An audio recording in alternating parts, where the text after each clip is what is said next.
আমি একজন গর্বিত মুসলিম, কিন্তু যারা সন্ত্রাস ছড়ায় তারা আমার ধর্মের প্রতিনিধি নয়। স্পষ্ট ও সাহসী ভাষায় ধর্ম নিয়ে নিজের অবস্থান জানালেন আমির খান। পেহেলগাঁও কাণ্ডের প্রেক্ষিতে তিনি মনে করিয়ে দিলেন, ইসলাম শান্তির বার্তা দেয়।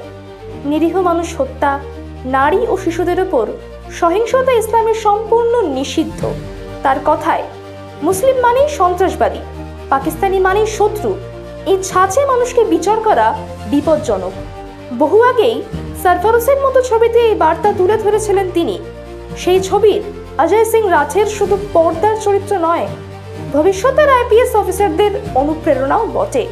একজন শিল্পী হিসেবে নয়, এক মানবিক নাগরিক হিসেবেই আমির বলে ওঠেন, সম্প্রীতি আমাদের আসল পরিচয়। এইরকম দৃষ্টিভঙ্গির খবর পেতে চোখ রাখুন জি এন্টারটেইনমেন্টে। সমস্ত রকম আপডেট পাওয়ার জন্য সাবস্ক্রাইব করুন আমাদের চ্যানেল জি এন্টারটেইনমেন্ট।